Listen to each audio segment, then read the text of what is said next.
saya bertugas di klinik ini. Silakan duduk, Pak. Baik, Pak, mungkin saya tanyakan identitasnya dulu ya, Pak. Namanya siapa, Pak? Budi. Budi. Umurnya, Pak? 35. 35 tahun ya. Iya, Dok. Alamatnya di mana, Pak? Bontesunggu.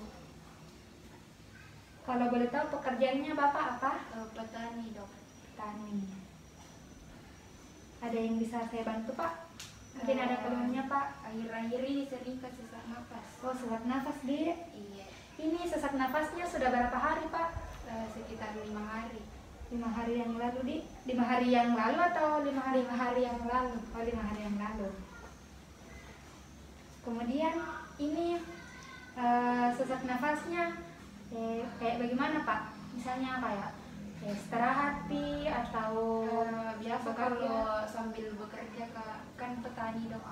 Biasa Kak mencangkul Kak. Oh, kalau mencangkul biasa sesak nafas lagi, Di. Iya. Oh, berarti pada saat bekerja gini, Di, Pak. Iya. Kalau saat istirahat biasa kalau malam hari atau bagaimana? Biasa kalau kadang baring terlentang Kak, Dok. Biasa sesak Oh, nafas. sesak lagi, Di. Iya. Ini batuk juga, Pak. Iya. Batuk juga, Di. Tidak pusing, Di? Kadang-kadang Oh, Dok. kadang pusing, Di. Iya. Biasa lemas juga, Pak. Iya, akhir-akhir ini. Oh, lemas juga. Mungkin masih ada temannya, Bu. Apa lagi yang kita rasa? 3 hari yang lalu demam Kak juga. Oh, demam 3 hari yang lalu, Di. Iya. Sebelumnya, Pak, pernah sakit begini juga kayak sakit? Iya, pernah. Oh, pernah, Di. Sebelumnya keluarga tadi juga ada yang sakit kayak kita, kayak asma, Ki? Tidak ada, Ki. Oh, enggak, jadi Iya. sebelumnya pernah Ki melakukan pengobatan, Pak? Iya, pernah. Di mana, Pak? Di klinik Indah. Oh, di klinik Indah, Di. Iya. Terus ada dikasih obat? Ada kasih Kak obat penurun panas sama obat batuk, tapi tidak ada perubahan. Oh, tidak ada perubahan, Di. Iya. Baik, Pak, saya akan bacakan ulang ya. Tadi diagnosisnya Bapak. Jadi nama Pak Budi, umur 35 tahun, alamat Bontesunggu, pekerjaan petani, keluhannya yaitu sesak nafas, durasinya sudah 5 hari yang lalu ya, Pak. Ada demamnya sudah 3 hari yang lalu, ada batuk, kadang-kadang pusing, ada lemas juga, ada riwayat penyakit dahulu, riwayat keluarga itu tidak ada, riwayat pengobatannya pernah mengonsumsi obat tetapi tidak ada perubahan. Mungkin masih ada tambahan, Pak, atau bagaimana, Pak? Tidak ada. Tidak ada ya. Baik, Pak, di sini saya akan melakukan pemeriksaan swab orofaring dan nasofaring ya, Pak. Di sini tujuannya untuk menegakkan diagnosis dan saya akan mengambil sampelnya Bapak. Jadi, Pak, mungkin ada sedikit ketidaknyamanan yang Bapak rasakan, tetapi tenang saja, saya akan melakukannya dengan hati-hati, Pak. Dan saya akan menjamin kerahasiaan hasilnya hanya Bapak dan saya yang tahu. Apakah Bapak bersedia? Iya, Dok. Bersedia, Pak. Jika Bapak bersedia, silakan menunggu di ruang pemeriksaan. Saya akan melakukan cuci tangan terlebih dahulu, memakai alat yang akan saya gunakan dan mempersiapkan alat-alat yang akan saya gunakan ya, Pak. Baik, sebelum melakukan pemeriksaan, pertama kita akan melakukan cuci tangan terlebih dahulu.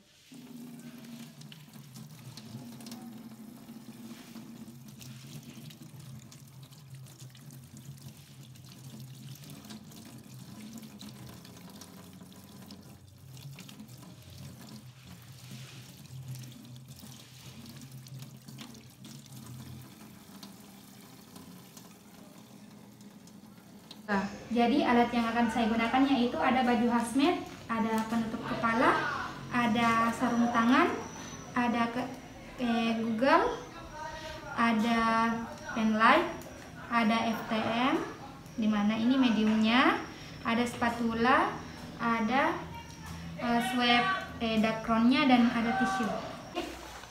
Pertama saya akan melakukan pemeriksaan orofaring. Pertama itu kita akan menyuruh pasien untuk melepaskan maskernya. Silakan lepas maskernya ya Pak.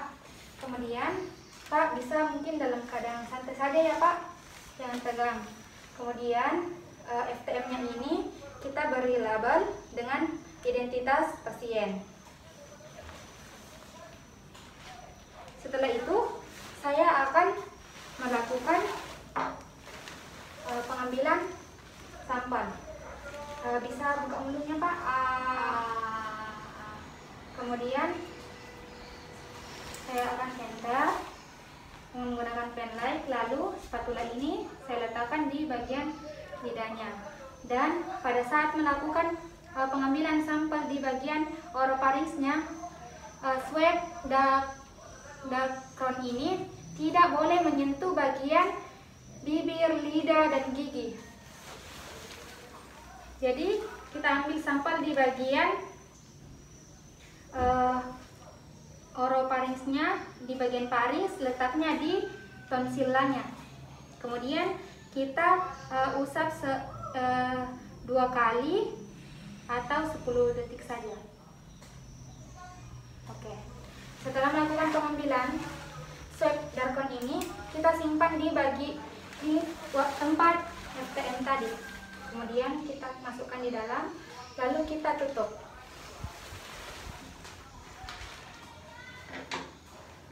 Selanjutnya saya akan melakukan pemeriksaan di bagian nasopharynxnya.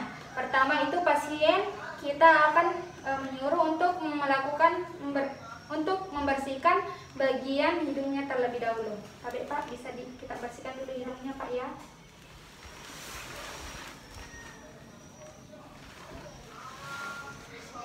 Kemudian saya akan mengambil swab dacronnya. Kemudian posisi Bapak ini harus dengan posisi penada. Bisa ya Pak ya. Kemudian saya akan melakukan pengambilan sampel di bagian hidungnya.